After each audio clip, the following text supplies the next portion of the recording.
Saludos, amigos. A la espera del técnico que nos va a arreglar el audio, aquí lo estamos esperando.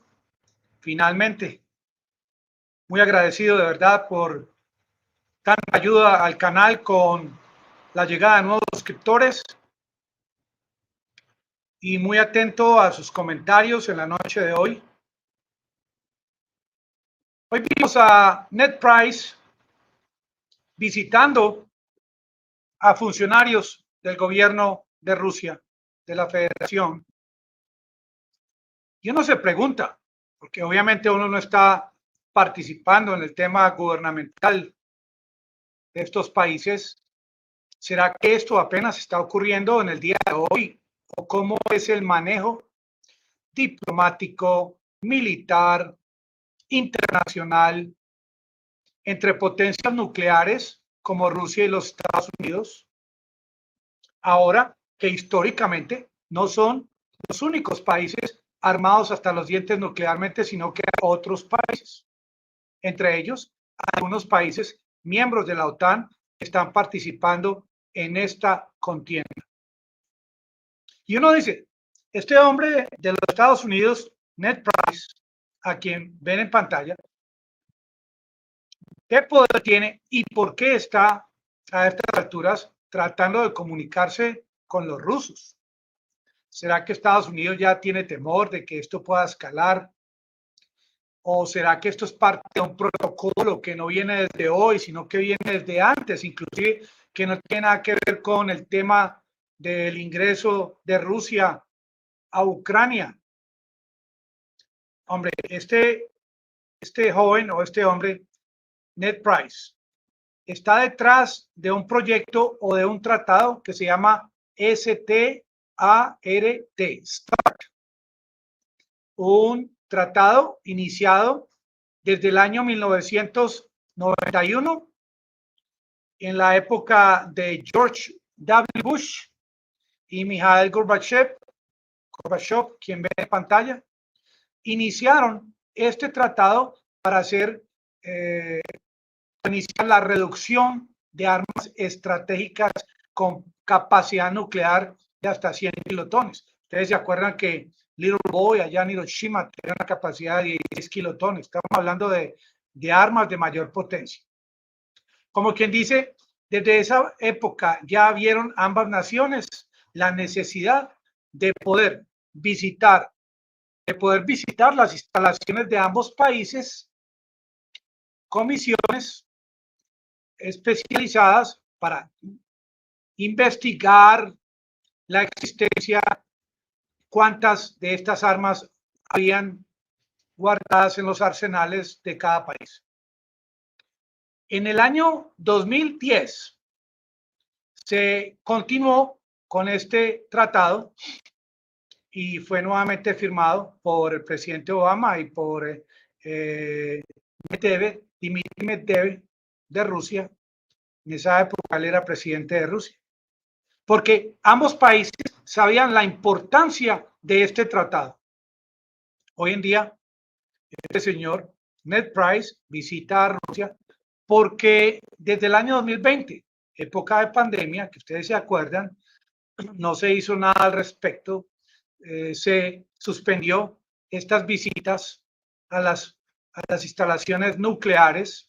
Hubo una reunión en la que participó inclusive el presidente de los Estados Unidos por allá en el mes de junio del año 2021, pero fue hasta octubre del año 2021, ese mismo año, que se prorrogó este tratado, el START, hasta el año 2026.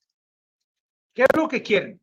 Lo que quieren ambos países es llegar a esa posibilidad de firmar un nuevo START con nuevas condiciones en las que muy posiblemente ya van a participar el presidente de los Estados Unidos y el presidente ruso. Pero hasta ahora, con el distanciamiento por el tema de la guerra, que por esa razón en este año Rusia suspendió unilateralmente esa posibilidad de visitas a instalaciones nucleares de ambos países. Es ahora, ante esto que está ocurriendo en Gerson, porque es algo que yo creo es algo bastante complejo. Como ya una porción de Ucrania, una región que se llama Gerson, donde a pocos kilómetros hay fuerzas armadas de Ucrania, fuerzas armadas de Rusia, fuerzas armadas de Ucrania armadas hasta los dientes con armas provenientes de la OTAN, de los Estados Unidos. Y cómo Rusia inicia un operativo de desalojo, evacuación de civiles, un refuerzo de tropas de parte de esta nueva movilización. Y cómo, a pesar de este operativo implementado por Rusia, Ucrania, con esa capacidad bélica y con la ayuda satelital y la ayuda de la OTAN y de mercenarios, llevan ya cuántos días stand-by, esperando a ver los movimientos de Moscú, esperando a ver qué va a hacer el presidente de la Federación Rusa. Pero lo que la audiencia de pronto desconoce es que este mismo tratado START concierne al mismo tema en el contexto, porque esta es una región anexada por la Federación Rusa y de una forma u otra es de gran interés para los Estados Unidos que este tema se trate, con gran cuidado, puesto que ninguna de las partes, y sobre todo Estados Unidos,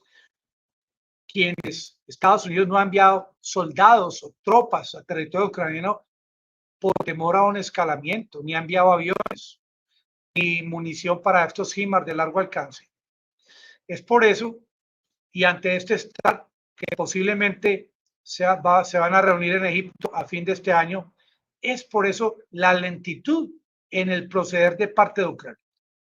Porque un escalamiento nuclear no solamente viene a ser parte de un proceso de unas juntas o unas comisiones grandes que tomen decisiones de quién va a hundir el famoso botón rojo, Chartran, así lo llamamos en este canal, el del botón rojo, sino que ustedes se acuerdan, año 1962, cómo había un submarino cerca a Cuba y cómo un barco de los Estados Unidos lanzó cargas de profundidad y se reunieron en ese momento 3 marinos rusos que estaban al interior del submarino que iban a tomar la decisión de lanzar un ataque con un arma nuclear contra este barco.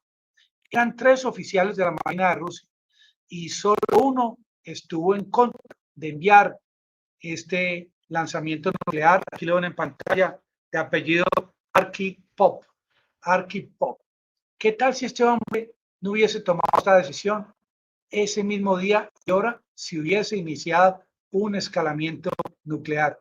Y esto podría ocurrir en cualquier momento en este año 2022, porque Gerson, repito, es una región de gran importancia, no solamente para Rusia, sino para los Estados Unidos. Pero como esta región ha sido anexada por Rusia y Rusia condicionó el tema a que iba a proteger como fuese necesario la territorialidad de Rusia, es por esa razón por la que bajo la orden o por la orden de los Estados Unidos, el presidente de Ucrania no ha dado esa orden de un ataque masivo con HIMARS, con todo tipo de armas, porque lo podrían lograr en horas y días y no lo han hecho. Nadie quiere que esto se convierta en algo como lo que ocurrió en el año 1962, que Estados Unidos inició el tema de la invasión de Bay of Pigs con estos cubanos que estaban en Miami y que querían sacar al comunismo de Cuba, y cómo esto escaló hasta el punto de que luego de que JF Kennedy vio cómo se iba a complicar esa situación, cómo ya él mejor dio la orden para quitar esos misiles de Turquía, y al mismo tiempo Rusia sacó estos misiles nucleares que estaban en Cuba.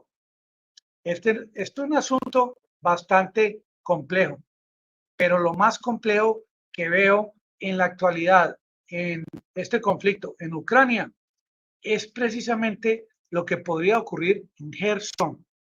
En Gerson, donde una vez que Zelensky tome la decisión de arrasar con esta región, de meterse en esta región con todas las fuerzas de sus fuerzas armadas, en ese momento se complicaría la situación para el resto de los habitantes de Ucrania.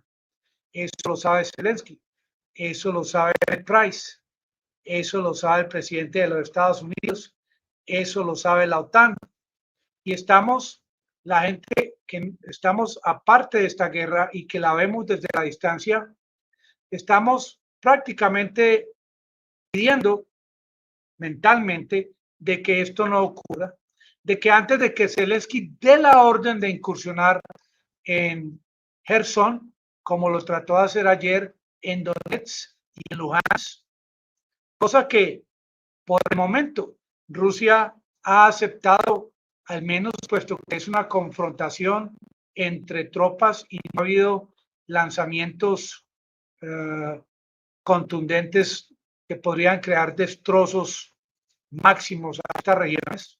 Por ahora Rusia ha venido llevando el tema, como lo hemos visto, suave, sin escalamiento, pero en Gerson, como ya no hay esa posibilidad de ese enfrentamiento tan cercano entre tropas, puesto que Rusia, puesto que Rusia ha creado fortalezas que delimitan esta región y no hay posibilidad de un acercamiento, la única posibilidad sería con lanzamientos de largo alcance, algo que sí cruzaría esas líneas rojas de Moscú. Hasta el día de hoy y ahora que yo he investigado por cielo y tierra, no he visto una delimitación geográfica exacta de parte de Rusia con el tema de las regiones anexadas, pero lo que sí estoy seguro es que Kiev, Zelensky y sus fuerzas armadas sí conocen cuáles las delimitaciones exactas, las posiciones geográficas de estos límites, y los mismos soldados de las tropas de Ucrania saben si están o no están cruzando líneas rojas. Y podría ocurrir que cualquiera de estos hombres de estas fuerzas armadas de Ucrania hagan algo indebido y ocurra algo como lo que pudo haber ocurrido en el año 1962, cuando estos funcionarios que estaban en ese submarino pudieron dar inicio a un escalamiento nuclear. Amigos, me despido, que ya llegó el técnico, muy agradecido y nos vemos mañana. Aprender es ganar. Muchas gracias por tantos suscriptores y les deseo a todos los